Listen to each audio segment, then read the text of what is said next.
Et si tout ce que tu désires, absolument tout, richesse, amour, santé, accomplissement personnel, sérénité, existait déjà quelque part, attendant patiemment que ton esprit se décide à l'appeler dans ta réalité. Et si l'univers n'était pas un territoire étranger et capricieux, mais plutôt une immense réserve où tes rêves sommeillent, prêts à se matérialiser dès que ton imagination leur en donne la permission? Cette idée peut sembler audacieuse, presque insensée. Pourtant, elle est au cœur des enseignements de Neville Goddard et particulièrement dans ce texte mystérieux que l'on appelle le manuscrit perdu. Neville Goddard n'est pas un auteur comme les autres. Il n'était pas un simple philosophe, ni un écrivain isolé dans sa tour d'ivoire. Né en 1905 à la Barbade, puis installé aux États-Unis, il a traversé la première moitié du XXe siècle en portant un message qui allait bouleverser à jamais la manière dont des milliers de chercheurs de vérité allaient apercevoir la vie. Conférencier, enseignant spirituel, écrivain, Neville Goddard n'a cessé de répéter une vérité à contre-courant. La clé de ton existence n'est pas à l'extérieur, dans les circonstances, dans les autres ou dans le hasard. Elle est à l'intérieur de toi, dans la puissance créatrice de ton imagination. Ce qui le distingue des autres figures du développement personnel de son époque, c'est justement cette radicalité. Alors que beaucoup parlaient de travail acharné, de discipline extérieure, d'attirer la chance par la répétition ou la persévérance, Neville Goddard osait dire « Vous êtes Dieu ». Et votre monde n'est rien d'autre que le miroir de vos pensées dominantes. Il ne s'agissait pas d'une métaphore poétique, mais d'une conviction profonde qu'il illustrait dans ses conférences par des exemples frappants. Des hommes et des femmes qui avaient transformé leur vie entière simplement en apprenant à maîtriser leurs pensées et à incarner intérieurement l'état désiré. C'est dans ce contexte que prend toute son importance le manuscrit perdu. On l'appelle ainsi car il ne fait pas partie des œuvres les plus connues de Neville Goddard, souvent éclipsé par ses livres majeurs comme The Power of Awareness, le pouvoir de l'imagination, ou Feeling is the Secret, le sentiment est le secret. Mais ce manuscrit, par son caractère rare et mystérieux, concentre l'essence même de son enseignement. Il ne s'adresse pas seulement à l'intellect, mais à cette part intime et vibrante en chacun de nous qui presque la réalité n'est pas figée, qu'elle est malléable, fluide, prête à être transformée par une conscience éveillée. Ce que Neville Goddard transmet à travers ce texte, ce n'est pas une simple méthode de plus dans le vaste océan du développement personnel. Ce n'est pas une technique à appliquer mécaniquement, comme on suivrait une recette de cuisine. C'est une révélation, une clé qui ouvre une porte vers une compréhension radicalement nouvelle de la vie. Tu n'as pas à supplier, tu n'as pas à implorer un Dieu extérieur ou des forces invisibles. Tu n'as pas à attendre que quelqu'un vienne te donner la permission d'accomplir tes rêves. Tu n'as qu'à reconnaître ce pouvoir déjà en toi et à apprendre à t'en servir. L'un des aspects les plus puissants du manuscrit perdu est justement cette idée. Attirer sans implorer. Cela signifie que le véritable créateur ne quémande pas, il affirme. Il ne s'abaisse pas dans la peur ou dans l'attente, il se dresse dans la certitude intérieure. Pour Neville Goddard, prier n'était pas demander, mais ressentir déjà comme accompli ce que l'on désire. C'est un renversement total de perspective. Au lieu de se lamenter sur ce qui manque, on vit mentalement dans l'abondance déjà réalisée. Et comme l'esprit est la cause première de toute chose, la matière finit par refléter cet état. Ainsi, à travers cette introduction, nous allons plonger ensemble dans l'univers de Neville Goddard et dans ce manuscrit qui concentre ses secrets. Nous allons explorer ce que signifie réellement utiliser son imagination comme instrument de création. Nous allons voir pourquoi la plupart des gens échouent à manifester ce qu'ils veulent et comment transformer cette faiblesse en force. Nous allons comprendre que chaque pensée, chaque émotion, chaque image intérieure est une graine déposée dans le champ infini de la réalité et que tôt ou tard, elle doit germer. Ce résumé n'a pas pour but de te livrer une simple explication théorique. Il se veut une invitation à l'expérience, car comme le disait Neville lui-même, il ne sert à rien de croire en ses enseignements si tu ne les pratiques pas. Lire ces lignes, écouter ses idées, c'est ouvrir la porte. Mais franchir le seuil, c'est à toi de le faire. Et pour franchir ce seuil, tu n'as pas besoin d'attendre un signe extérieur. Tu n'as besoin que de ton imagination, de ta foi intérieure, de ta capacité à voir l'invisible comme s'il était déjà visible. Alors je te pose de nouveau la question qui ouvre cette introduction. Et si tout ce que tu désires existait déjà? Et si ta seule mission était de t'y accorder intérieurement, de le ressentir, de le vivre en esprit, jusqu'à ce que ton monde extérieur s'incline et reflète ta conviction? C'est exactement ce que le manuscrit perdu de Neville Goddard nous invite à découvrir. Et si tu acceptes ce voyage, prépare-toi à regarder ton esprit non plus comme un simple spectateur de la vie, mais comme son véritable créateur. Le pouvoir de l'imagination. L'imagination. Ce mot paraît simple, presque enfantin. Beaucoup l'associent à des rêveries vaines, à des constructions mentales déconnectées de la réalité, à des fantaisies que l'on se permet lorsque l'on s'ennuie ou que l'on n'a pas les pieds sur terre. Pourtant, pour Neville Goddard, ce terme recouvrait une vérité infiniment plus vaste, plus sacrée, plus fondamentale. L'imagination n'était pas une distraction, elle n'était pas un jeu de l'esprit. Elle était la force créatrice elle-même, la matrice invisible à l'origine de tout ce qui existe dans le monde matériel. C'était le secret le plus caché de la vie humaine, et en même temps la chose la plus accessible, puisque chacun en possède l'usage à chaque instant. Pour comprendre la radicalité de cette vision, il faut se rappeler que Neville vivait dans une époque où l'imagination était peu valorisée. On parlait de science, de travail, de réalisme, de dureté du monde. Rêver était une perte de temps, un luxe que seuls les artistes pouvaient se permettre, et encore. Mais lui affirmait avec force, l'homme n'est rien d'autre que ce qu'il imagine être. Chaque personne est littéralement façonnée par ses représentations intérieures, et chaque événement extérieur n'est qu'une répercussion de ces images mentales nourries en silence. Ainsi, ce que tu vis aujourd'hui n'est pas le fruit du hasard, ni seulement des circonstances, mais l'ombre portée de tes propres pensées, de tes propres images intérieures, répétées encore et encore. La différence essentielle, selon Neville, se situait entre deux attitudes. Rêver passivement ou imaginer consciemment. Le rêve passif, celui que beaucoup confondent avec l'imagination, n'est qu'une fuite, une divagation sans ancrage ni puissance. On se laisse porter par des images éphémères, des désirs vagues, des envies inconstantes. Cela ne crée rien de durable, car il n'y a ni intention, ni foi, ni persistance. Mais l'imagination consciente est tout autre chose. C'est un acte délibéré de création intérieure, une semence déposée avec certitude dans le sol fertile de la réalité. C'est choisir une image précise, un scénario, un état d'être, puis le vivre mentalement avec intensité, comme si c'était déjà accompli. Et parce que l'esprit est la source de la matière, tôt ou tard, cette image se manifeste sous une forme tangible. Neville donnait souvent des exemples concrets pour illustrer cette vérité, car il savait que sans preuve vécue, une telle affirmation paraîtrait folle. Il racontait l'histoire d'une femme qui désirait désespérément revoir son fils parti à l'étranger sans moyen de retour. Elle suivit ses enseignements. Chaque soir, avant de s'endormir, elle s'imaginait serrer son fils dans ses bras. Elle ressentait la chaleur de son corps, elle entendait sa voix lui dire qu'il était revenu. Elle ne priait pas en demandant, elle vivait déjà intérieurement la scène accomplie. Quelques semaines plus tard, contre toute attente, son fils frappa à sa porte. Les circonstances avaient conspiré à rendre possible son retour, mais elle savait, dans son cœur, qu'elle avait déjà provoqué cette rencontre bien avant qu'elle n'ait lieu.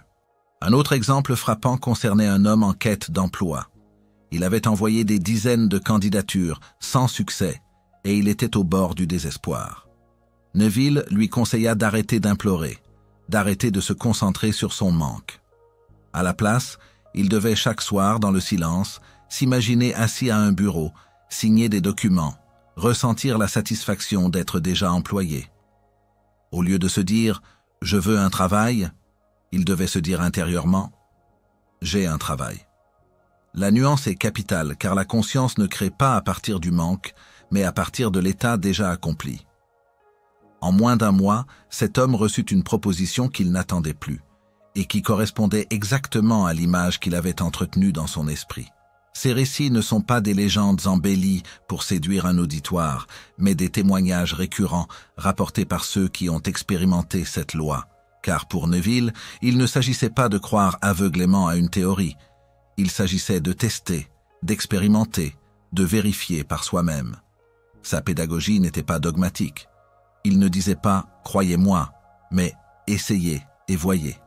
L'imagination, selon lui, fonctionne comme une loi universelle, indépendante des croyances ou des doutes.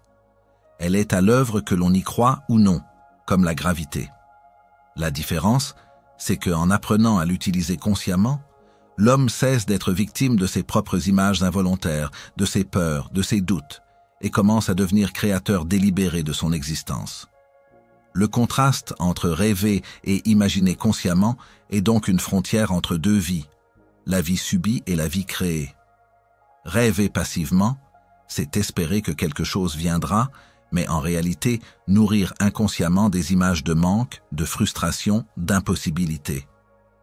Imaginer consciemment, c'est déjà vivre l'accomplissement, c'est ressentir dans le cœur et dans les sens que le désir est une réalité présente. Et cette différence de vibration, pour employer un mot moderne, transforme tout. On pourrait se demander pourquoi cela marche-t-il?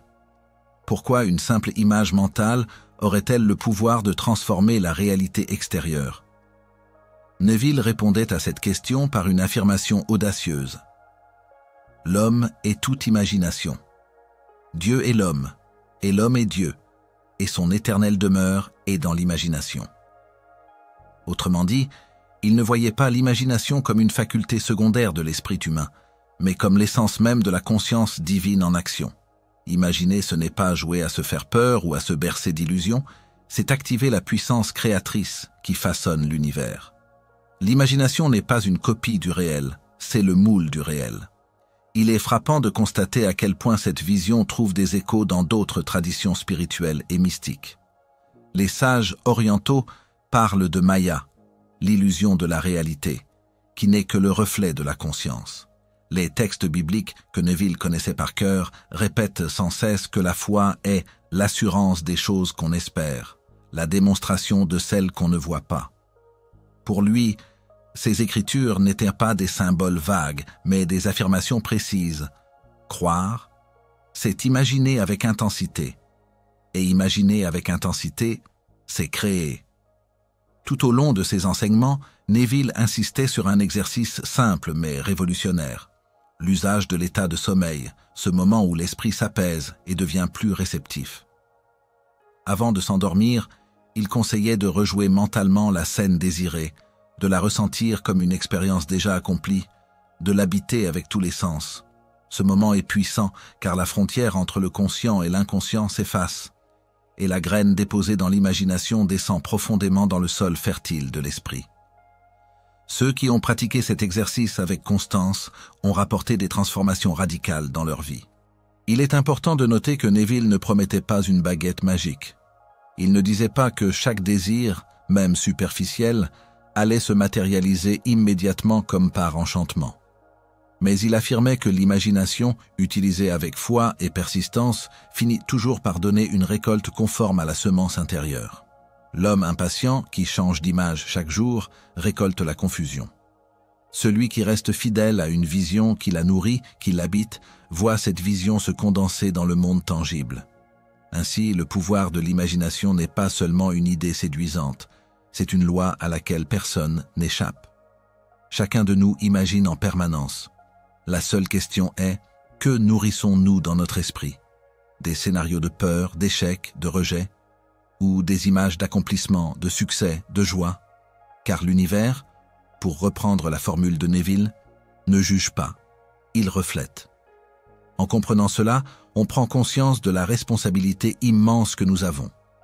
Chaque pensée répétée, chaque émotion cultivée, chaque image entretenue dans le silence devient un futur possible. Et tôt ou tard, elle se traduit en circonstances, en rencontres, en événements. Si bien que l'homme n'est jamais victime de la vie, il est victime ou maître de son imagination. Voilà pourquoi ce premier chapitre, consacré à la vision de Neville Goddard, nous invite à transformer radicalement notre regard. L'imagination n'est pas un luxe, elle n'est pas une fantaisie, elle n'est pas une activité secondaire. Elle est la racine invisible de tout ce qui est. Celui qui l'ignore se condamne à répéter inconsciemment des schémas imposés par ses peurs ou par la société. Mais celui qui en prend conscience et qui choisit de l'utiliser avec intention et foi, tient dans ses mains la clé de sa propre destinée. C'est peut-être la plus grande révélation du manuscrit perdu. La véritable puissance n'est pas dans les armes, dans l'argent, dans l'influence extérieure. Elle est dans la faculté silencieuse, intime et souveraine de chaque être humain, imaginer.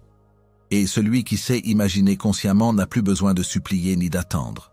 Il sait déjà qu'il est le Créateur et que son monde extérieur ne sera jamais que le reflet de ce qu'il ose voir à l'intérieur de lui-même. La conscience comme unique réalité. La pensée de Neville Goddard repose sur une idée fondamentale, radicale, et pourtant d'une simplicité désarmante. La conscience est la seule réalité. Cette affirmation, lorsqu'on la prend au sérieux, renverse notre manière de voir le monde et notre manière d'exister.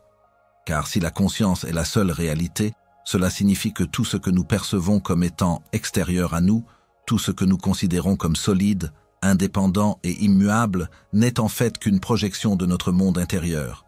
Ce que nous appelons réalité matérielle, ce décor dans lequel nous évoluons chaque jour, n'est qu'un miroir qui reflète l'état de notre conscience. Pour Goddard, il ne s'agit pas d'une simple théorie abstraite destinée à nourrir une réflexion philosophique, mais d'un principe de vie qui peut être expérimenté concrètement.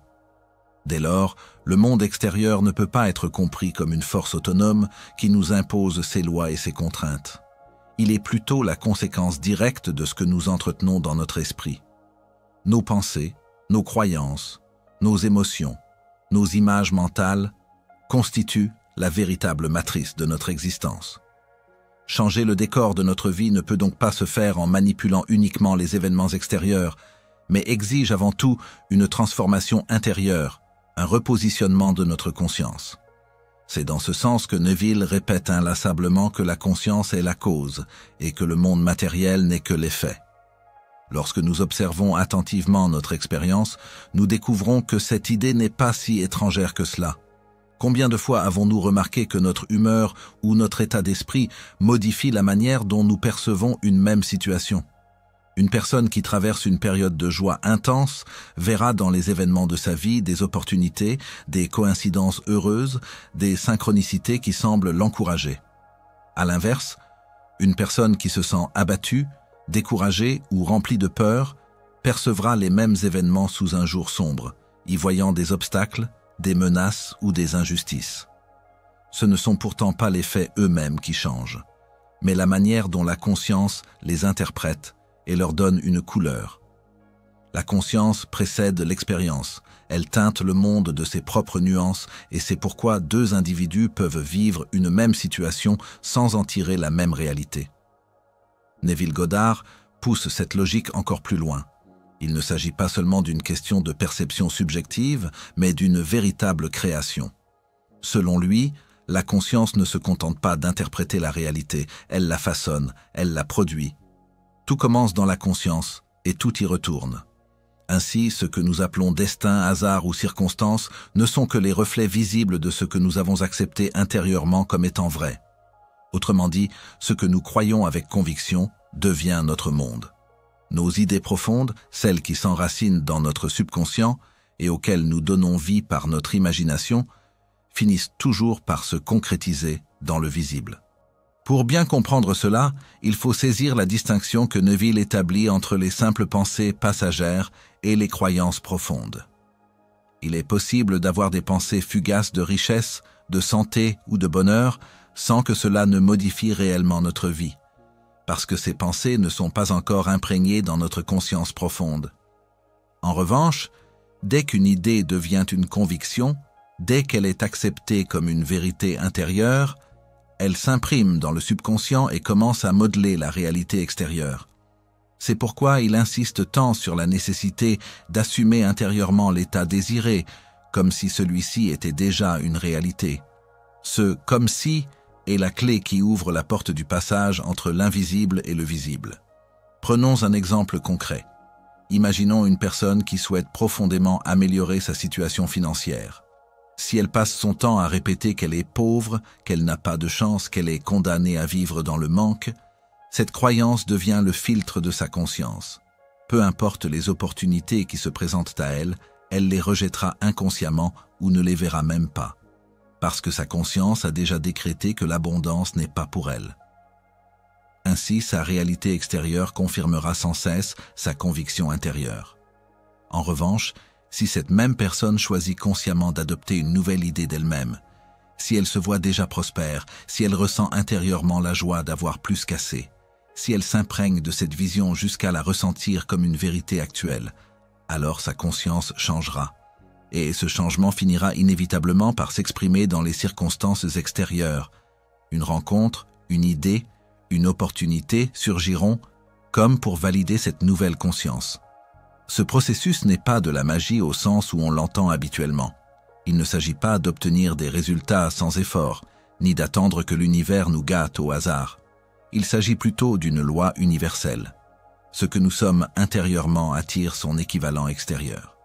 Le monde est comme une scène de théâtre, et nous en sommes à la fois les acteurs et les scénaristes. Nous écrivons le script dans le silence de notre conscience, et la vie se charge de mettre en scène ce script avec une précision parfois troublante. La difficulté réside dans le fait que la plupart des gens laissent leur conscience être façonnée par les apparences extérieures. Ils regardent ce qui est déjà manifesté, et ils en tirent leurs croyances. Si leur compte bancaire est vide, ils en concluent qu'ils sont pauvres, et leur conscience se programme ainsi dans le manque. Si une relation échoue, ils en déduisent qu'ils ne sont pas aimés, et leur conscience s'imprègne d'un sentiment de rejet. Puisque la conscience est créatrice, elle ne fait que reproduire ces mêmes conditions, encore et encore, enfermant la personne dans un cercle vicieux où l'extérieur renforce l'intérieur et l'intérieur reproduit l'extérieur. Neville Goddard invite à inverser ce mécanisme. Au lieu de se laisser hypnotiser par ce que les sens montrent, il nous encourage à retourner vers notre conscience, vers ce centre silencieux où tout commence. C'est là que se trouve la vraie liberté, la possibilité de créer un état intérieur nouveau qui, tôt ou tard, transformera le décor extérieur. Ce n'est pas une fuite de la réalité, comme certains pourraient le penser, mais au contraire une prise de pouvoir sur la seule réalité véritable, la conscience. Imaginez par exemple quelqu'un qui traverse une maladie. Les apparences lui montrent un corps souffrant, des symptômes visibles, peut-être même des diagnostics pessimistes. Si cette personne accepte intérieurement l'idée qu'elle est condamnée, que son corps est brisé, alors sa conscience s'aligne sur cette croyance et la réalité extérieure ne fera que renforcer cette condition. Mais si, dans le silence de son esprit, elle choisit de se voir guérie, si elle entretient la vision d'un corps sain, si elle ressent déjà la vitalité et la gratitude d'une pleine santé, alors sa conscience change. Et même si les apparences ne se modifient pas immédiatement, ce nouvel état de conscience commence à semer les graines d'une transformation. La guérison, l'amélioration, les synchronicités deviennent alors possibles, car la conscience a ouvert la porte à une nouvelle réalité. On comprend ici toute l'importance de changer son état d'esprit avant de chercher à changer sa vie. La plupart des gens veulent que les circonstances changent d'abord. Ils disent qu'ils seront heureux quand ils auront de l'argent, qu'ils auront confiance en eux quand les autres les respecteront, qu'ils croiront en leur succès quand les preuves extérieures seront visibles. Mais pour Neville, c'est précisément l'inverse qui est vrai. Il faut d'abord être heureux intérieurement pour attirer des circonstances heureuses.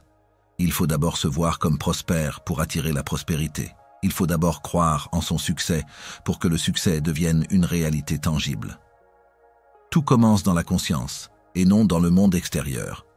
Ce principe est exigeant car il demande de la discipline intérieure. Il demande de détourner son regard des apparences parfois douloureuses ou décourageantes et d'oser croire en une réalité invisible. Il demande de cultiver une foi créatrice, de s'entraîner à ressentir ce qui n'est pas encore visible et d'assumer intérieurement l'état désiré même quand tout à l'extérieur semble le contredire. Mais ceux qui pratiquent cette discipline témoignent souvent de transformations spectaculaires. Lorsque Neville disait que la conscience est la seule réalité, il ne parlait pas seulement en philosophe ou en mystique. Il parlait comme un homme qui avait vu cette loi à l'œuvre dans sa propre vie et dans celle de ses élèves. Ses conférences regorgent d'histoires où des personnes ont transformé leur existence simplement en changeant leur état intérieur. Un emploi rêvé obtenu, une relation restaurée, une situation financière débloquée, une guérison inattendue. Toutes ces manifestations viennent rappeler que la conscience n'est pas un domaine secondaire, mais la source de tout.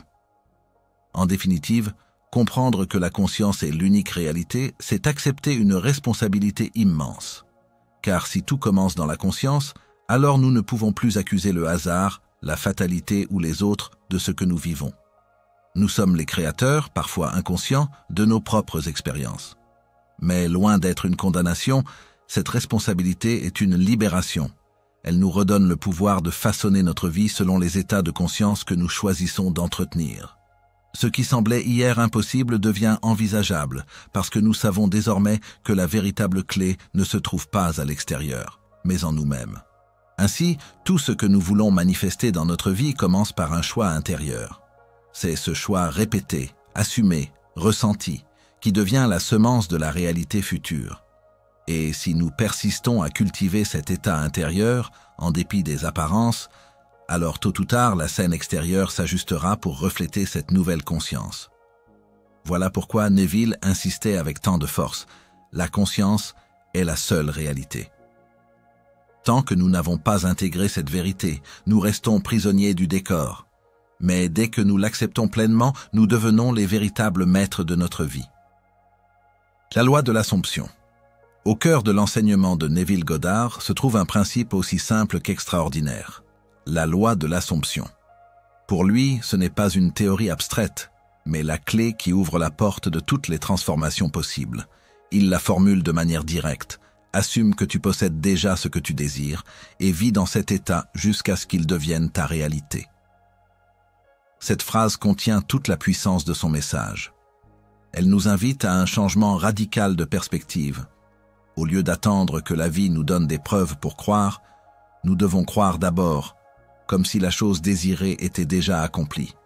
Et ce simple acte intérieur finit par engendrer sa réalisation extérieure. Il est facile de confondre cette loi avec de l'espoir ou avec une simple visualisation. Mais Neville insiste, espérer n'est pas assumer. L'espoir regarde toujours vers le futur. Il implique un certain doute, un peut-être, qui laisse ouverte la possibilité que le désir ne se réalise jamais. L'Assomption, au contraire, est une certitude intérieure. C'est une décision délibérée d'endosser dès maintenant la réalité désirée, de s'installer mentalement dans l'état de celui qui a déjà obtenu ce qu'il voulait. Ce n'est pas une question de faire semblant, ni de se raconter une histoire imaginaire, mais d'adopter une nouvelle identité intérieure, une nouvelle position de conscience.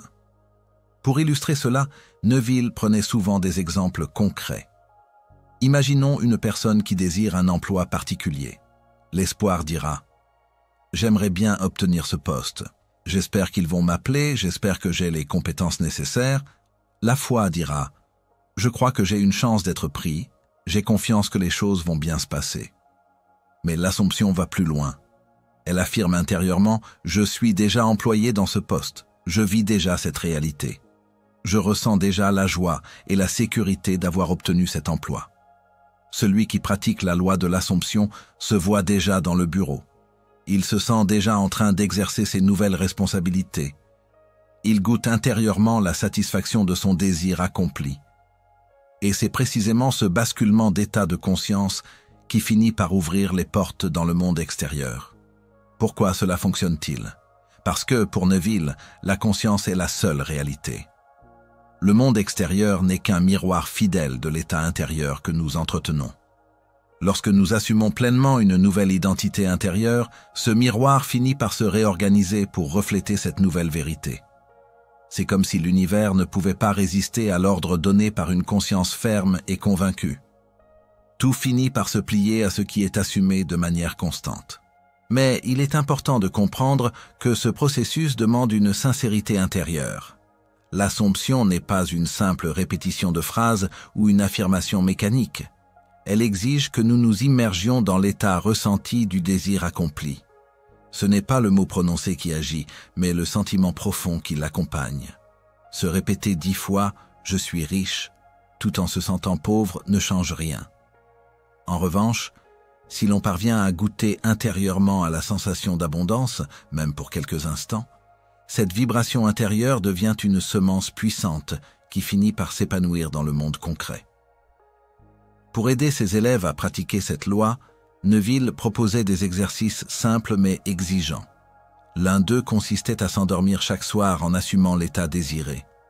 Juste avant de sombrer dans le sommeil, quand la conscience est encore éveillée mais déjà détendue, il recommandait de visualiser une scène qui impliquerait naturellement que le désir est accompli. Pas une scène compliquée ou irréaliste, mais une image simple et symbolique, comme un ami qui vous félicite, une main qui serre la vôtre, un sourire de gratitude. En revivant cette scène encore et encore avec des émotions réelles, l'inconscient l'accepte comme une vérité, et peu à peu, la vie extérieure se réorganise en conséquence. Un autre exercice consiste à se tenir fermement dans le « comme si ». Cela veut dire vivre sa journée en gardant intérieurement la certitude que le désir est déjà accompli. Par exemple, si quelqu'un souhaite trouver l'amour, il ne s'agit pas de se répéter sans conviction « j'ai un partenaire », mais de ressentir déjà la chaleur d'être aimé, de marcher dans la rue avec la joie intérieure d'être en relation, d'interpréter les événements de la journée à travers ce filtre. Peu à peu, cette habitude intérieure devient naturelle et la conscience adopte une nouvelle identité. La difficulté, bien sûr, réside dans le doute. Le monde extérieur semble souvent crier l'inverse de ce que nous assumons. Celui qui se voit riche voit peut-être encore ses dettes, celui qui se sent en bonne santé peut encore souffrir, celui qui se sent aimé peut encore être seul. Et c'est précisément là que la loi de l'Assomption demande discipline et persistance. Il faut oser croire au-delà des apparences, oser tenir ferme dans l'invisible, jusqu'à ce que l'invisible devienne visible. Neville affirmait que l'univers est fidèle, que ce qui est assumé avec conviction ne peut manquer de se manifester, mais que l'homme impatient abandonne trop vite, se laissant convaincre par les apparences contraires. Il est utile de réfléchir à la différence entre espoir, foi et certitude, car cette distinction est au cœur de la pratique.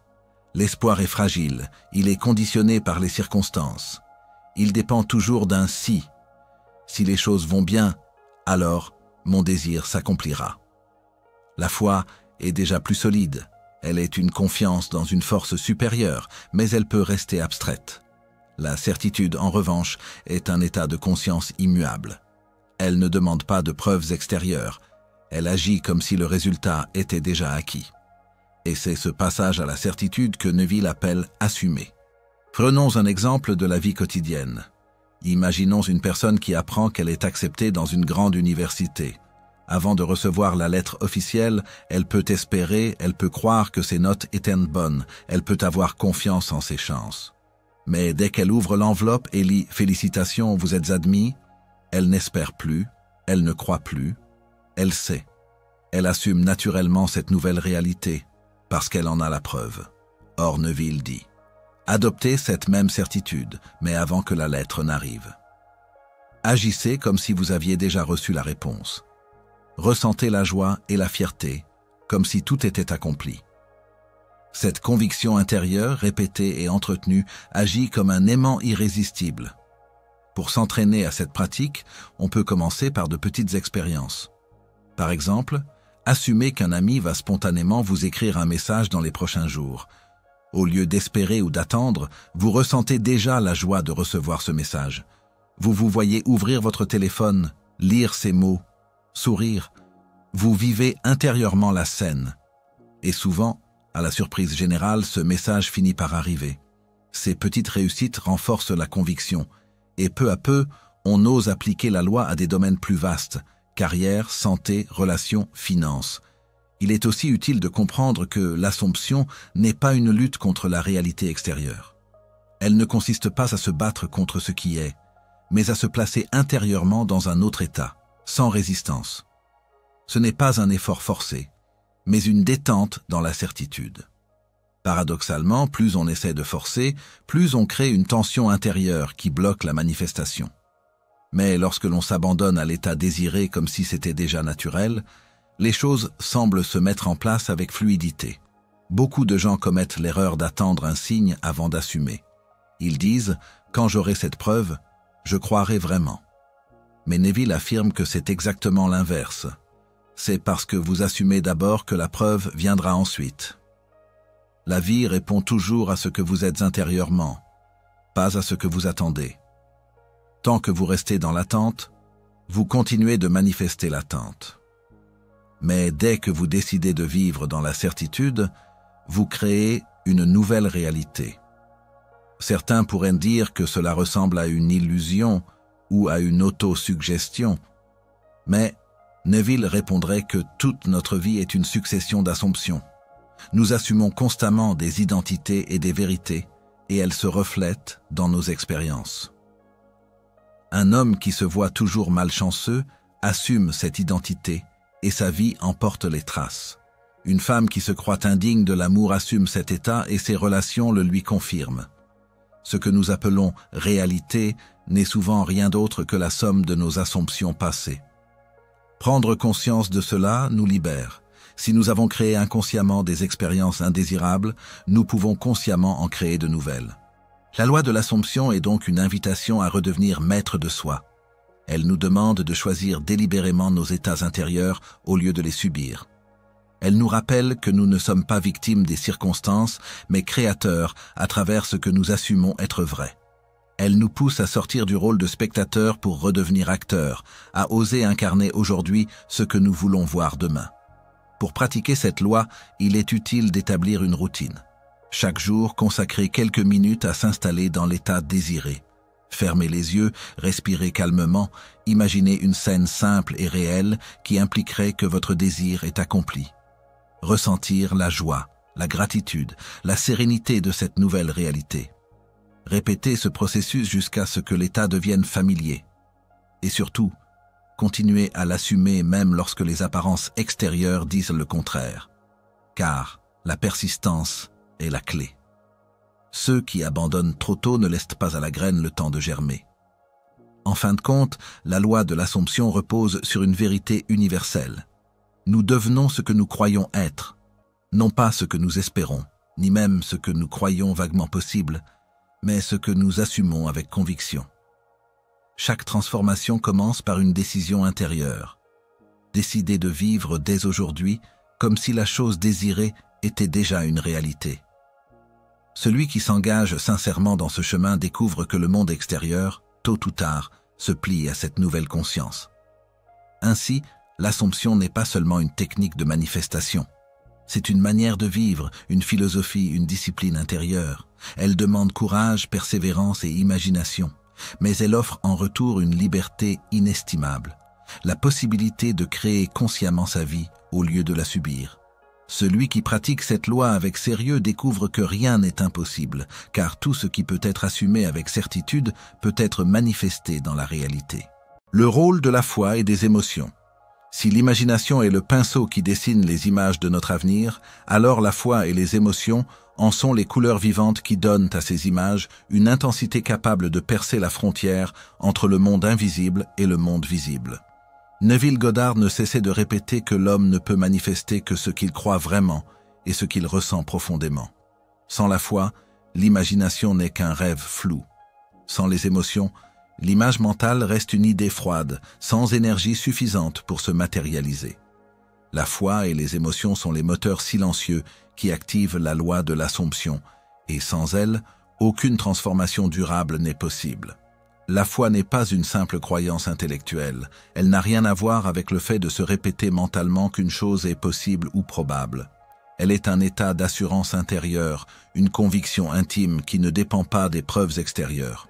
C'est une certitude qui naît au plus profond de l'être et qui ne demande aucune validation du monde extérieur pour exister. La foi véritable, celle dont parle Neville, ne connaît pas de peut-être, elle n'attend pas de conditions favorables pour s'exprimer, elle se pose comme une vérité intérieure avant que le monde ne la confirme. Prenons l'exemple d'un homme qui traverse une grande difficulté financière.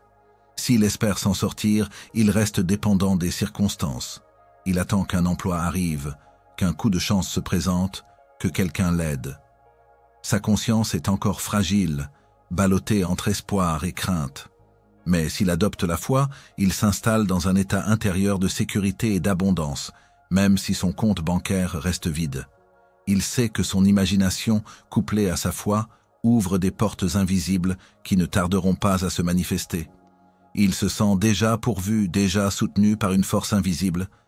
Cette certitude intérieure crée une atmosphère magnétique qui attire à lui des solutions inattendues. La foi ne se limite pas à une dimension spirituelle. Elle est une loi psychologique. Lorsque nous croyons fermement à une idée, tout notre système nerveux, notre langage corporel et nos choix quotidiens s'alignent avec cette croyance. Celui qui croit qu'il est voué à l'échec agit inconsciemment de manière à confirmer cette croyance. Il hésite, il sabote ses efforts, il interprète chaque obstacle comme une preuve de son incapacité. À l'inverse, celui qui croit au succès persévère, ose, interprète les échecs comme des leçons et avance avec confiance. Dans les deux cas, la croyance devient une prophétie autoréalisatrice. La foi, donc, n'est pas seulement un sentiment intérieur, elle conditionne l'ensemble de notre comportement et finit par façonner notre réalité. Mais la foi seule ne suffit pas. Pour que l'image intérieure prenne vie, elle doit être animée par des émotions. Les émotions sont l'énergie vibratoire qui nourrit l'image créée par l'imagination. Elles sont comme le souffle qui donne vie à une statue inanimée. Penser à une scène en se sentant indifférent n'a que peu d'impact. Mais penser à cette même scène en ressentant intensément la joie, la gratitude, l'excitation ou la paix change tout. Ce n'est plus une image mentale, mais une expérience vécue dans l'instant, et cette intensité émotionnelle laisse une empreinte puissante dans la conscience. Imaginons une femme qui désire rencontrer l'amour véritable. Si elle se contente de se dire mentalement « un jour je trouverai quelqu'un », son désir reste faible et lointain. Mais si, dans son imagination, elle s'installe dans une scène où elle ressent profondément l'amour, la tendresse, la sécurité et la joie d'être déjà en couple, alors ces émotions deviennent une réalité intérieure. Elles créent une vibration qui, tôt ou tard, attirera une relation correspondant à cette intensité. Les émotions, en ce sens, sont comme un langage universel que la conscience utilise pour communiquer avec le monde extérieur. Le problème, c'est que beaucoup de gens sous-estiment le pouvoir de leurs émotions. Ils pensent que leur peur, leur colère, leurs inquiétudes n'ont pas de conséquences réelles. Or, Neville insistait, l'univers ne fait pas la distinction entre une émotion positive et une émotion négative. Il manifeste simplement ce qui est entretenu intérieurement. Ainsi, la peur constante attire ce que l'on redoute, le doute affaiblit l'image désirée. Et la colère crée des situations qui alimentent encore plus la colère. C'est pourquoi la maîtrise des émotions est essentielle. Non pas qu'il faille refouler les émotions négatives, mais il faut les reconnaître, les comprendre et les remplacer consciemment par des émotions alignées avec la réalité que l'on souhaite créer. Le danger du doute est particulièrement important. Le doute agit comme une fissure dans le réservoir de l'énergie créatrice. On peut passer des heures à imaginer et ressentir le désir accompli, mais si, le reste du temps, on nourrit le doute et la peur, on affaiblit tout le processus. Le doute est comme une graine d'ivraie plantée dans le jardin de l'esprit, qui finit par étouffer les fleurs que l'on a semées. C'est pourquoi Neville insistait sur la persistance dans l'état de foi. Peu importe les apparences, peu importe les obstacles, il faut revenir encore et encore à l'état du désir accompli, jusqu'à ce qu'il devienne naturel, jusqu'à ce qu'il ne laisse plus de place au doute.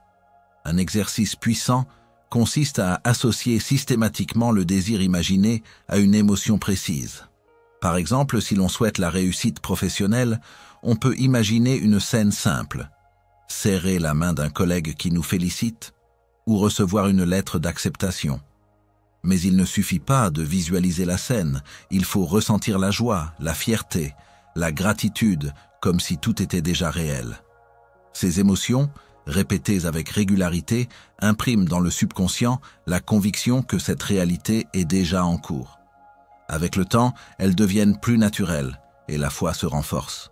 Neville affirmait souvent que la gratitude est l'une des émotions les plus puissantes. Ressentir de la gratitude pour quelque chose qui n'est pas encore visible, mais que l'on assume déjà comme accompli, est une forme suprême de foi, car la gratitude suppose que la chose est déjà reçue. Dire merci intérieurement, non pas pour ce qui viendra, mais pour ce qui est déjà accompli dans l'invisible, crée une vibration d'achèvement qui attire irrésistiblement la manifestation. C'est pourquoi de nombreux maîtres spirituels à travers l'histoire ont insisté sur la gratitude comme clé de transformation. Un autre point essentiel est que la foi et les émotions ne se cultivent pas seulement dans les moments de méditation ou de visualisation, mais tout au long de la journée. Chaque pensée, chaque réaction émotionnelle est une semence. Quand on se surprend à douter, à craindre ou à se plaindre, il faut rapidement ramener l'esprit à l'état désiré. Ce n'est pas facile car l'esprit humain est habitué à vagabonder, mais c'est une discipline qui transforme peu à peu la vie. Plus on entraîne sa conscience à revenir à la foi et aux émotions positives, plus cela devient une seconde nature. Il est intéressant de noter que même la science moderne commence à reconnaître le rôle des émotions dans la création de la réalité. Des études en psychologie ont montré que les émotions influencent directement notre perception, nos choix et même notre santé physique. Le stress chronique, par exemple, peut affaiblir le système immunitaire et attirer des maladies, tandis que la joie et l'optimisme peuvent améliorer la guérison. Ce que Neville affirmait comme une loi spirituelle trouve donc un écho dans la science contemporaine. Nos émotions façonnent littéralement notre expérience de vie. Mais pour Neville, il ne s'agit pas seulement d'améliorer notre humeur ou notre santé. Il s'agit de reconnaître que la foi et les émotions sont les leviers par lesquels nous dirigeons le cours de notre destin. Sans foi, l'imagination reste stérile. Sans émotion, la vision reste morte. Mais avec la foi et les émotions, toute image intérieure devient une semence vivante qui ne peut manquer de porter du fruit. Le plus grand défi reste la constance. La plupart des gens oscillent entre la foi et le doute, entre l'enthousiasme et la peur. Ils passent quelques instants à ressentir leur désir accompli, puis retombent dans l'angoisse du manque. Cette oscillation ralentit le processus et crée souvent des résultats mitigés. Celui qui veut vraiment expérimenter le pouvoir créateur doit apprendre à rester ferme dans la foi et stable dans ses émotions, comme un arbre qui ne vacille pas face au vent. En conclusion, le rôle de la foi et des émotions est central dans la philosophie de Neville Goddard. La foi est l'assurance intérieure qui rend possible l'impossible. Les émotions sont l'énergie qui donne vie à l'image intérieure. Ensemble, elles forment le socle sur lequel repose toute manifestation. Ignorer leur importance, c'est rester prisonnier des apparences et des hasards. Mais les cultiver consciemment, c'est accéder à la véritable liberté. La liberté de créer délibérément sa vie. Celui qui croit avec foi et ressent avec intensité devient le maître de son destin, car il a compris la loi la plus fondamentale de l'existence. Ce que tu assumes avec conviction et émotion, tu le deviens. Les dimensions invisibles de la conscience. Lorsque Neville Goddard abordait la nature de la conscience, il insistait toujours sur une vérité dérangeante mais libératrice. Ce que nous voyons, touchons et appelons réalité n'est qu'une infime portion de ce qui existe réellement. Le monde visible, aussi solide et imposant qu'il puisse paraître, n'est qu'une projection, une ombre, une conséquence d'un univers plus vaste, invisible aux yeux mais perceptible à travers l'esprit. Ce chapitre explore ce que Neville appelait les dimensions invisibles de la conscience, ces espaces subtils où les rêves, la méditation et le silence intérieur deviennent les clés ouvrant des portes vers d'autres réalités, où l'homme peut voyager, expérimenter et ramener dans le monde matériel les graines de ce qu'il a contemplé. Comprendre que la vie ne se limite pas au monde visible, c'est déjà briser la première barrière de la perception ordinaire. Dès notre enfance, nous avons appris à faire confiance à nos sens physiques, voir, entendre, toucher, goûter, sentir. Ces 5 canaux sensoriels façonnent notre rapport au monde, mais ils ne disent pas tout.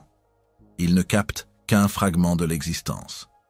Comme une radio branchée sur une seule fréquence, ils nous enferment dans une dimension parmi d'autres. Neville enseignait que l'esprit humain est bien plus vaste qu'on ne le pense. Il est un instrument multidimensionnel, capable de naviguer dans des réalités invisibles et d'y puiser des forces capables de transformer la matière. Les rêves sont souvent la première porte d'entrée que l'homme découvre vers ces dimensions. Beaucoup considèrent les rêves comme de simples images nocturnes, un désordre d'impressions accumulées dans la journée. Mais pour Neville, les rêves sont des voyages réels, des expériences vécues dans une autre dimension de la conscience. Lorsque nous rêvons, notre esprit quitte temporairement les limitations de la matière pour pénétrer dans une réalité où le temps et l'espace obéissent à d'autres lois. Certaines rencontres en rêve, certaines images puissantes, ne sont pas de simples fabrications, mais des aperçus d'un monde qui existe réellement sur un autre plan. Celui qui apprend à prendre ses rêves au sérieux découvre que ses voyages nocturnes ne sont pas des illusions, mais des fenêtres ouvertes sur l'invisible. La méditation, quant à elle, est une pratique consciente de ce voyage. En fermant les yeux, en calmant le flot des pensées, en se détachant du tumulte extérieur, l'homme plonge dans les profondeurs de son être. Ce silence intérieur que beaucoup redoutent parce qu'il met face à soi-même est en réalité une porte royale vers les dimensions invisibles. Plus le mental se tait, plus l'âme entend. Plus les sens se retirent, plus l'esprit perçoit ce qui dépasse les apparences. Dans cet état de recueillement, l'homme découvre qu'il peut façonner intérieurement les images, les ressentir avec une intensité telle qu'elles deviennent des semences vivantes. Ce que nous semons ainsi dans l'invisible, par la méditation, finit toujours par germer dans le visible. Le silence intérieur, enfin, est la matrice même de ces dimensions. Le monde moderne nous a habitués au bruit, aux distractions constantes, aux stimulations permanentes qui saturent l'esprit et empêchent de percevoir l'essentiel. Mais dans le silence véritable, non pas celui qui est simplement absence de son, mais celui qui est un état d'être, une quiétude profonde où l'âme s'abandonne, il se passe quelque chose de mystérieux. C'est là que l'homme prend conscience qu'il est plus qu'un corps, plus qu'une identité sociale, plus qu'une succession de pensées. Il se sent relié à une dimension où tout est déjà accompli, où le temps n'existe pas, où l'avenir n'est qu'une potentialité attendant d'être choisie. Dans ce silence, il découvre que sa conscience est elle-même la clé qui ouvre ou ferme les portes des possibles. Mais entrer dans ces dimensions invisibles ne suffit pas. Il faut aussi apprendre à s'y déplacer, à agir, à influencer. Neville affirmait que ce que nous expérimentons dans ces états intérieurs n'est pas un jeu de l'imagination sans conséquence, mais une véritable action créatrice. Lorsque l'homme assume intérieurement une scène, lorsqu'il vit en pensée un événement comme s'il était réel, il l'ancre dans la substance invisible dont la matière n'est qu'une condensation.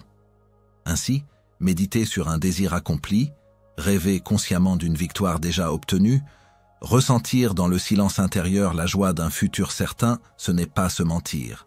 C'est voyager dans une autre dimension pour y planter une graine qui, tôt ou tard, se matérialisera dans le visible. Il existe des témoignages innombrables de personnes qui, après avoir pratiqué la méthode de Neville, ont vu leur vie se transformer de manière presque miraculeuse. Un homme pauvre et accablé, ayant appris à entrer chaque soir dans un état de silence intérieur, s'imaginant riche et en paix, finit par attirer des opportunités inattendues qui changèrent radicalement son existence. Une femme malade, refusant de croire aux pronostics pessimistes, plongeait chaque jour dans une méditation profonde où elle se voyait en parfaite santé, ressentant la joie et la liberté de son corps guéri. Quelques mois plus tard, ces médecins eux-mêmes furent contraints d'admettre l'inexplicable disparition de son mal. Ces récits ne sont pas des coïncidences, mais des exemples de ce pouvoir qui se déploie quand l'homme apprend à naviguer consciemment dans les dimensions invisibles. Ces dimensions ne sont pas séparées les unes des autres comme des pièces cloisonnées. Elles sont imbriquées, interconnectées, et nous en faisons déjà l'expérience sans le savoir. Lorsque nous ressentons une intuition soudaine, un pressentiment qui s'avère juste, c'est une incursion de la conscience dans une autre dimension où l'avenir est déjà écrit. Lorsque nous sommes inspirés par une idée brillante, c'est une rencontre avec une réalité invisible où cette idée existait déjà, attendant d'être captée. Lorsque nous sommes submergés par une émotion profonde, positive ou négative, nous vibrons sur une fréquence qui attire à nous des événements en résonance. Ainsi, que nous en soyons conscients ou non, nous vivons déjà dans ces dimensions invisibles. La différence, c'est que Neville nous invite à en prendre la maîtrise, à les parcourir volontairement, à les utiliser pour créer. Il est donc crucial de comprendre que ce monde visible n'est pas une prison, mais une scène où se jouent les rôles décidés dans l'invisible. Si vous désirez changer cette scène, inutile de lutter contre les décors ou les acteurs déjà en place. Il faut retourner en vous-même, entrer dans le silence, plonger dans l'espace intérieur où tout est encore malléable, et là, recréer la scène telle que vous voulez qu'elle se manifeste.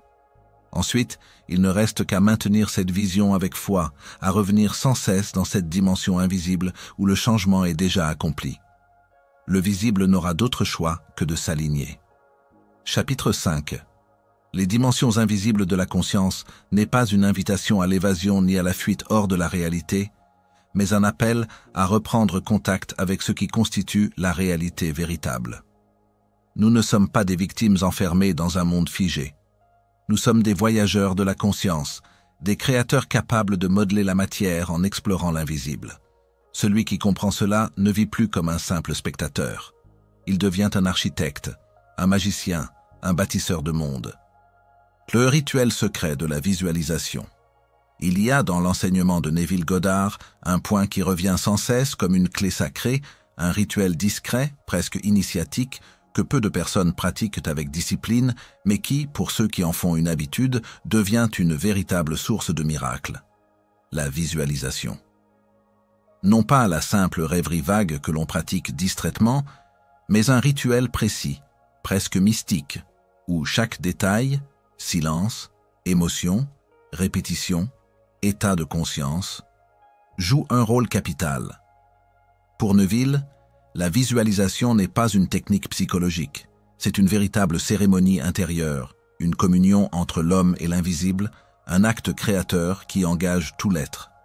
La plupart des gens associent la visualisation à de simples images mentales. On leur dit d'imaginer leur succès, leur maison idéale, leur santé retrouvée. Mais Neville allait bien plus loin. Pour lui, visualiser signifiait vivre intérieurement la scène désirée comme si elle était déjà accomplie.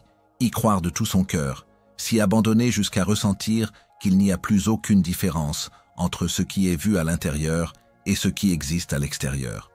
Dans cet acte d'assomption totale, l'homme imprime une nouvelle réalité dans la matrice invisible de la conscience, et le monde visible, tôt ou tard, se plie à cette vision.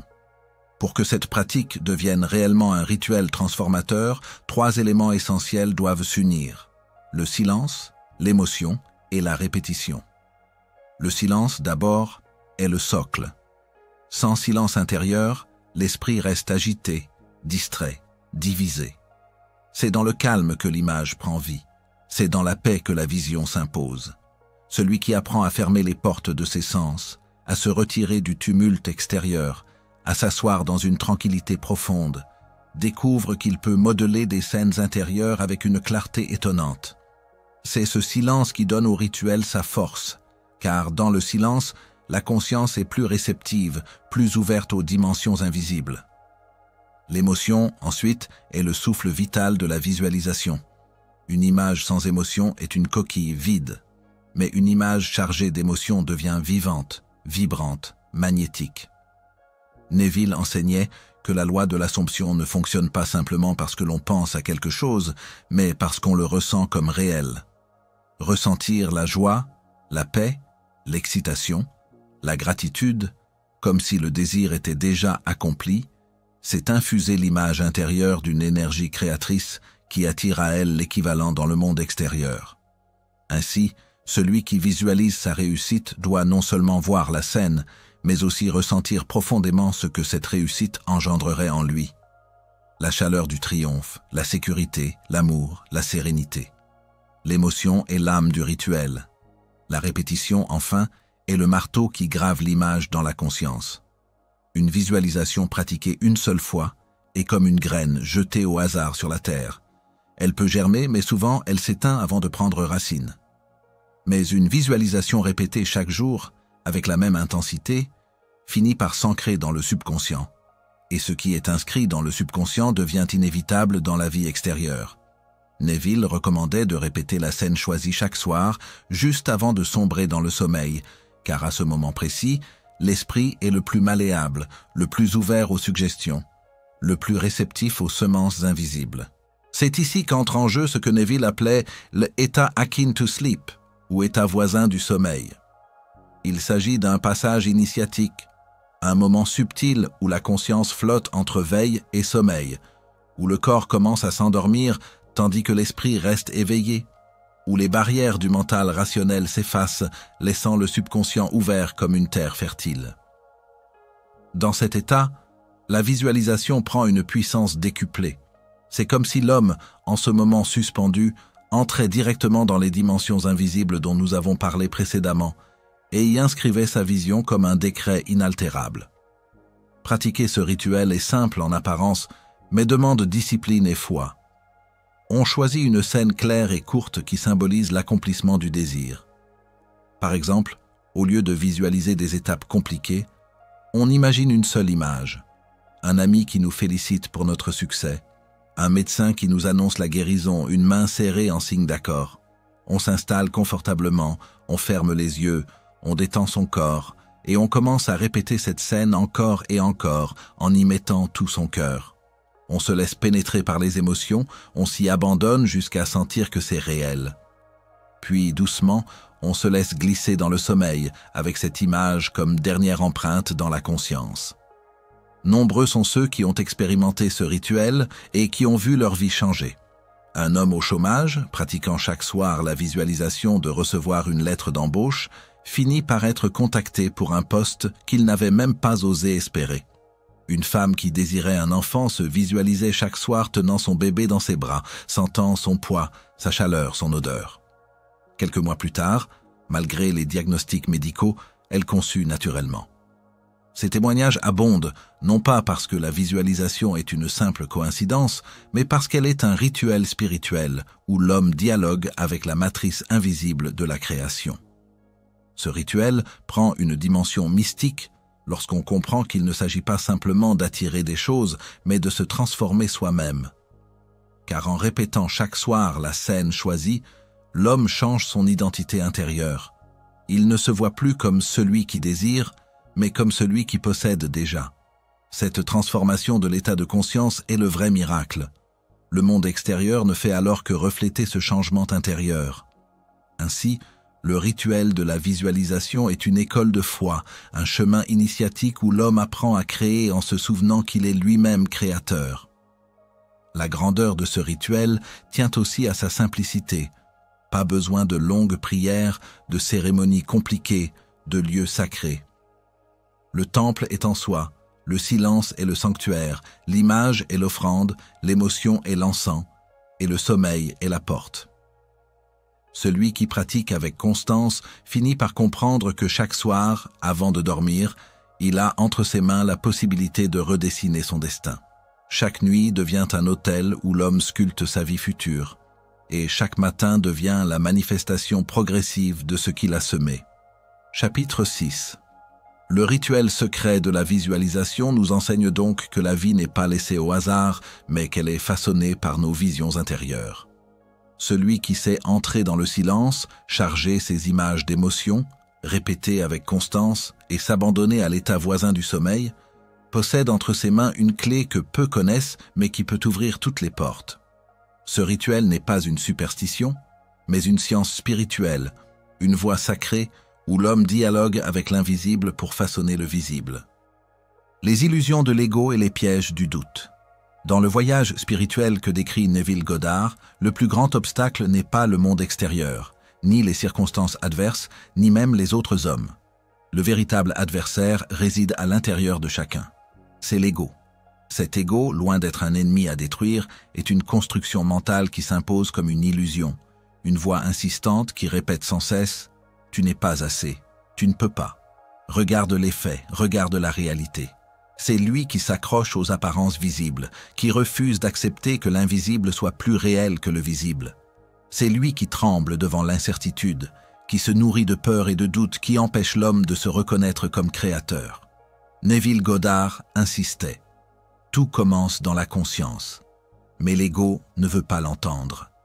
Il préfère croire que tout commence dans le monde matériel, qu'il faut voir pour croire, qu'il faut posséder pour se sentir riche, qu'il faut guérir pour se sentir en bonne santé. L'ego est prisonnier du miroir extérieur. Il ne comprend pas que le miroir ne fait que refléter l'état intérieur. Et parce qu'il se laisse guider par les apparences, il est toujours inquiet, toujours dans l'attente, toujours fragile. Le piège de l'ego est subtil, car il prend des formes variées. Parfois, il se manifeste par l'orgueil, en croyant que l'homme est le seul acteur de sa vie, qu'il doit tout contrôler, tout planifier, tout forcer. Mais cet orgueil est une illusion, car il nie la puissance de la conscience créatrice qui agit au-delà des efforts humains. D'autres fois, l'ego se manifeste par l'insécurité. Il chuchote que rien ne marchera, que le monde est plus fort que l'esprit, que le désir est trop grand pour être accompli. Ces deux extrêmes, l'orgueil et la peur, sont les deux masques de l'ego et tous deux éloignent l'homme de sa véritable puissance. Le doute est l'arme favorite de l'ego. C'est lui qui surgit dès que l'homme commence à pratiquer la visualisation ou à assumer un nouvel état de conscience. Et si cela ne marchait pas? Et si je me trompais? Et si tout cela n'était qu'un jeu d'illusion?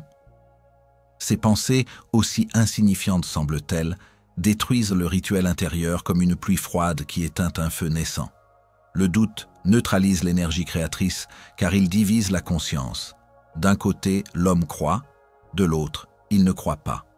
Or, une conscience divisée ne peut produire une manifestation claire. La peur, elle, est la sœur du doute. Elle paralyse, elle enferme l'homme dans une cage invisible. Elle lui fait imaginer non pas son succès, mais son échec. Non pas sa santé, mais sa maladie. Non pas son bonheur, mais son malheur. La peur utilise la même faculté que la foi, l'imagination. Mais au lieu de créer le désir, elle crée le cauchemar. Ainsi, celui qui cède à la peur active malgré lui la loi de l'assomption, mais dans son aspect négatif. Il assume l'échec et l'échec se présente. Il assume la souffrance et la souffrance se réalise. La dépendance aux apparences extérieures est peut-être le piège le plus insidieux. L'homme prie, visualise, assume, mais quand il ouvre les yeux et voit que rien n'a encore changé, il se décourage. Il oublie que le monde extérieur est lent, qu'il n'est qu'un écho du monde intérieur. Comme la graine plantée sous la terre, la manifestation prend du temps à apparaître à la surface. Mais l'ego, impatient, veut voir immédiatement le fruit. Et quand il ne voit rien, il abandonne. C'est ainsi que beaucoup renoncent juste avant que le miracle ne se manifeste. Comment alors déjouer ces pièges et garder sa vision pure? La première clé est de reconnaître que l'ego n'est qu'une illusion. Il n'est pas l'essence de l'homme, il n'est qu'une voie passagère, un programme ancien, une habitude mentale. Dès qu'on cesse de lui donner du crédit, il perd sa force. L'homme doit apprendre à observer ses pensées sans s'y identifier. Lorsqu'une pensée de doute surgit, au lieu de s'y accrocher, il peut simplement la voir passer, comme un nuage qui traverse le ciel. L'important n'est pas de ne jamais douter, mais de ne pas se laisser dominer par le doute. La deuxième clé est de revenir sans cesse à l'imagination. Chaque fois que le doute surgit, l'homme peut fermer les yeux et replonger dans sa scène intérieure. Peu importe si le monde extérieur contredit cette scène, ce qui compte, c'est la constance intérieure. C'est comme un jardinier qui arrose sa plante chaque jour, même si la terre semble sèche. Il sait que la vie agit en profondeur, même s'il ne la voit pas. De même, celui qui garde sa vision vivante, même au milieu des contradictions, finit par voir cette vision s'incarner. La troisième clé est l'émotion. Quand le doute apparaît, il faut se rappeler ce que l'on désire ressentir et activer cette émotion à l'intérieur. Par exemple, si l'on doute de son succès, il faut se demander « Que ressentirais-je si j'avais déjà réussi ?» et plonger dans cette émotion comme si elle était déjà réelle. Le doute n'a aucun pouvoir face à un cœur qui ressent la joie, la gratitude ou la paix. Les émotions positives dissipent les illusions de l'ego comme la lumière chasse l'ombre. La quatrième clé est la foi. Non pas une foi aveugle dans un dogme extérieur, mais une foi vivante dans la loi de la conscience. Cette foi s'appuie sur l'expérience. Chaque petite manifestation devient une preuve, chaque synchronicité devient un signe. L'homme apprend à se souvenir des fois où sa vision intérieure s'est réalisée et cette mémoire nourrit sa certitude. Petit à petit, la foi devient plus forte que le doute, plus profonde que la peur, plus stable que les apparences. Enfin, il y a la clé du détachement. Cela signifie ne pas s'accrocher à la façon dont le désir se réalisera. L'ego veut contrôler les moyens, il veut savoir quand, où, comment. Mais la conscience créatrice agit de manière mystérieuse, souvent inattendue. Celui qui reste ouvert, détaché, confiant, permet à l'univers de choisir le chemin le plus direct. Le détachement n'est pas l'indifférence, mais la confiance absolue que la vision se réalisera même si l'on ne sait pas comment. les illusions de l'ego et les pièges du doute nous enseignent que le plus grand combat de l'homme n'est pas contre le monde extérieur, mais contre ses propres croyances limitantes. L'ego, le doute, la peur et la dépendance aux apparences ne sont que des mirages qui voilent la puissance de la conscience. Celui qui apprend à reconnaître ses illusions, à revenir à sa vision intérieure, à ressentir la joie de son désir accompli et à se détacher du comment et du quand, découvre qu'il n'y a pas d'obstacle réel à sa manifestation. Le seul obstacle est l'oubli de qui il est vraiment, un créateur. L'art d'attirer sans implorer. Dans l'univers spirituel que décrit Neville Goddard, il existe une différence fondamentale entre demander et attirer. Implorer, c'est se placer dans une posture de manque, de pauvreté intérieure, comme si ce que l'on désire appartenait à un monde lointain et inaccessible. Attirer, au contraire, c'est vibrer déjà à la fréquence de ce désir, c'est s'unir intérieurement à lui, de sorte qu'il devienne une réalité intime avant même de se manifester dans le monde matériel. C'est précisément cette nuance subtile mais puissante qui détermine la réussite ou l'échec de toute tentative de manifestation. Lorsque l'homme prie en implorant, il confesse sans le savoir son absence, il proclame que ce qu'il désire ne lui appartient pas encore. Et selon les lois immuables de la conscience, ce sentiment de manque attire davantage de manque, comme un écho répondant au cri initial. L'univers n'entend pas les mots, mais il répond à l'état d'être. Ainsi, l'individu qui se met à genoux dans une détresse profonde, répétant « Donne-moi, donne-moi », envoie un message de vide, et ce vide se multiplie dans sa vie. C'est là le grand piège de la prière conventionnelle. Elle place le croyant dans une dynamique de séparation avec ce qu'il convoite, alors même qu'il est censé s'en rapprocher. Attirer, en revanche, ne nécessite pas de suppliques bruyantes ni de longues litanies. Attirer, c'est déjà posséder intérieurement. C'est un art silencieux, une transformation de l'état intérieur qui dépasse les mots et qui s'exprime dans l'être tout entier. Quand l'homme s'immerge dans l'émotion d'avoir déjà reçu ce qu'il désire, quand il se permet de goûter à la joie anticipée, à la gratitude profonde, à la sérénité confiante, il magnétise cette réalité et la fait descendre dans le visible. L'art d'attirer repose donc sur la certitude tranquille, cette foi qui n'a plus besoin de preuves extérieures pour exister. Neville Goddard insistait toujours sur la puissance de la prière mystique, qu'il décrivait non pas comme une supplication, mais comme un état d'union avec le désir accompli. Dans cette approche, prier, c'est entrer dans un silence profond, détacher l'esprit des tumultes du monde et sentir, au plus intime, que l'on est déjà en possession du bien convoité. Celui qui pratique cet art ne dit pas « Seigneur, donne-moi », mais plutôt « Merci, car je l'ai déjà reçu ». Et cette gratitude préalable agit comme une clé qui ouvre les portes invisibles de la réalité. Il est essentiel de comprendre que l'univers fonctionne comme un miroir. Ce que nous voyons à l'extérieur n'est jamais qu'une projection de ce que nous entretenons à l'intérieur. Celui qui implore envoie au miroir une image de manque, et le miroir reflète ce manque. Celui qui attire, au contraire, projette une image de complétude, et le miroir lui renvoie cette complétude sous forme d'événements, de rencontres, de synchronicité. Ainsi, attirer sans implorer, c'est apprendre à parler le langage de l'univers, non pas avec des mots, mais avec des états d'être. Prenons un exemple simple. Un homme désire la prospérité.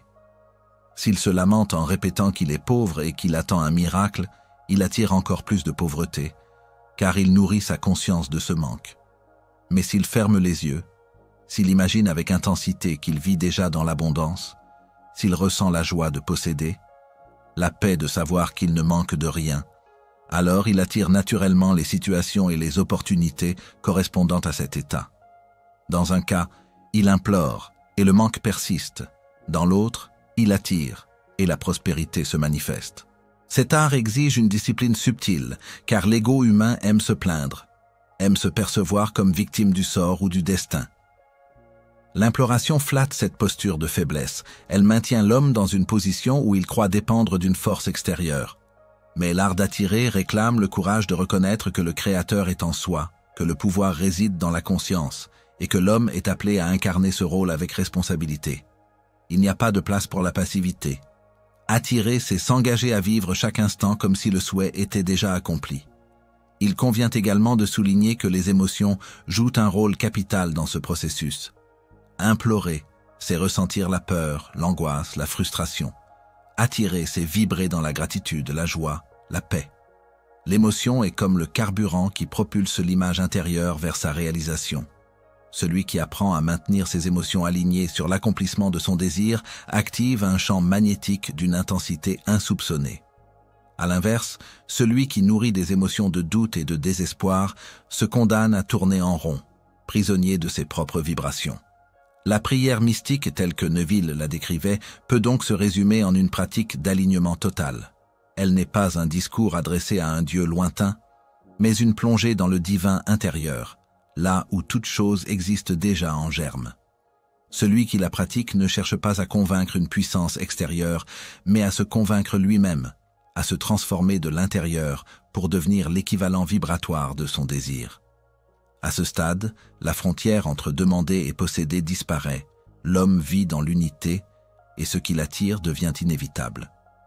L'art d'attirer sans implorer est finalement un chemin d'éveil. Il libère l'homme des chaînes de la dépendance, des illusions de la séparation, et l'invite à reconnaître sa véritable nature créatrice. C'est un art exigeant, car il demande de la foi, de la constance et une vigilance intérieure de chaque instant. Mais c'est aussi un art libérateur, car il révèle que nul n'est à la merci du hasard ou de la fatalité. Celui qui attire sans implorer devient un maître de sa vie, un co-créateur conscient avec l'univers. Ainsi, à travers cet enseignement, Neville Goddard nous rappelle une vérité éternelle. La prière la plus puissante n'est pas celle qui mendie, mais celle qui affirme. L'homme n'a pas à supplier pour recevoir. Il lui suffit d'être. Être dans l'état de l'accomplissement, être dans la gratitude, être dans la paix. Tout le reste n'est qu'une question de temps, car l'univers, fidèle à sa nature, reflète toujours l'image que nous lui offrons. Depuis le début de ce voyage à travers l'enseignement de Neville Goddard, un fil rouge se dessine avec clarté. L'homme est créateur.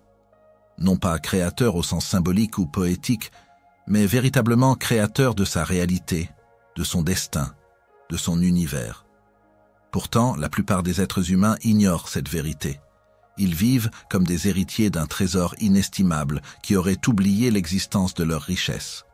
Ils mendient, ils se plaignent, ils se sentent victimes des circonstances, alors même que le pouvoir de tout transformer repose déjà en eux. Cette amnésie spirituelle est le drame de l'humanité. L'homme, dans sa conscience ordinaire, s'est identifié à son corps, à son ego, à ses limites apparentes. Il s'est convaincu qu'il n'était qu'un fragment isolé dans un monde hostile, condamné à lutter pour survivre et à attendre des faveurs extérieures pour s'accomplir. Mais derrière ce masque fragile, sommeille une puissance infinie. L'homme est Dieu, mais un Dieu endormi, plongé dans le rêve de la séparation. Et toute la quête spirituelle n'est autre que le processus d'éveil de ce Dieu intérieur. Les révolutions extérieures, aussi violentes ou passionnées soient-elles, ne changent rien de fondamental si la révolution intérieure n'a pas lieu. On peut renverser des gouvernements, reconstruire des systèmes économiques, inventer des technologies. Mais tant que la conscience humaine reste prisonnière de la peur, du doute et du sentiment de manque, le monde ne sera qu'un miroir de cette misère intérieure. C'est pourquoi Neville insistait. Commencez par transformer votre conscience, et le reste suivra comme par enchantement. La vraie révolution ne se joue pas dans les rues, mais dans le silence de l'esprit. Être créateur, ce n'est pas accumuler des pouvoirs surnaturels ou dominer les autres. C'est reconnaître que tout ce que l'on vit est le reflet de ce que l'on croit, de ce que l'on assume, de ce que l'on porte dans son intimité. Changer le monde commence par changer son état intérieur. Un homme qui assume la paix attire la paix. Un homme qui vibre l'abondance attire l'abondance. Un homme qui incarne l'amour attire l'amour. C'est un principe universel, immuable, qui ne dépend pas des circonstances extérieures, mais seulement de la fidélité à son état intérieur. Le message final de Neville Goddard, que nous devons graver dans notre cœur, est simple et bouleversant. Tout ce que tu cherches est déjà en toi. Il n'y a rien à courir après, rien à implorer, rien à attendre d'un avenir hypothétique.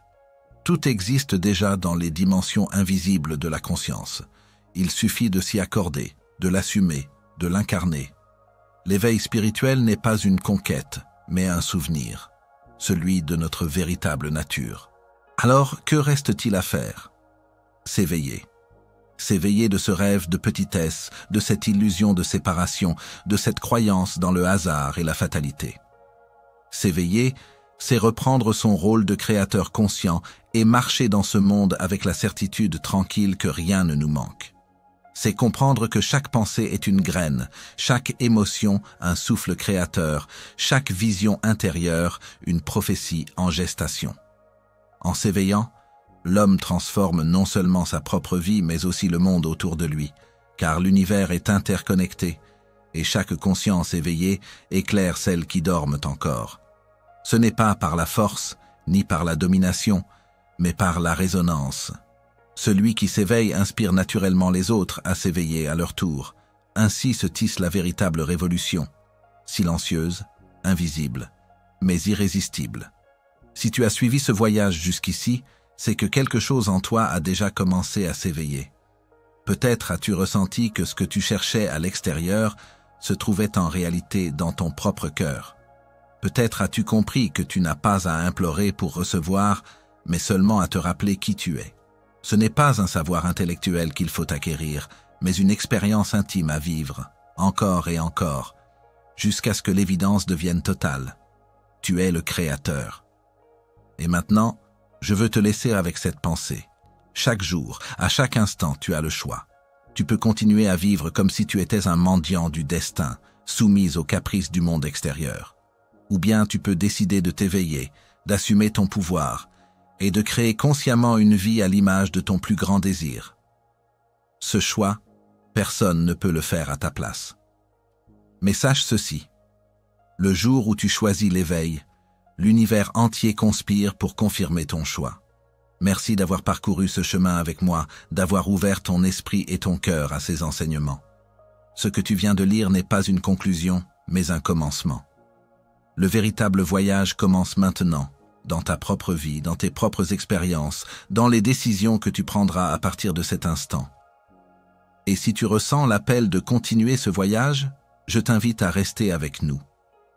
Abonne-toi, non pas comme un geste banal, mais comme un engagement à nourrir ton esprit, à cultiver ta conscience, à avancer chaque jour un peu plus vers ton éveil. Partage ce message, car il ne nous appartient pas. Il est universel. Il appartient à chaque être humain qui cherche, qui doute, qui espère. Souviens-toi enfin de ces mots, simples mais éternels. Tout ce que tu cherches est déjà en toi. En t'éveillant, tu transformes le monde.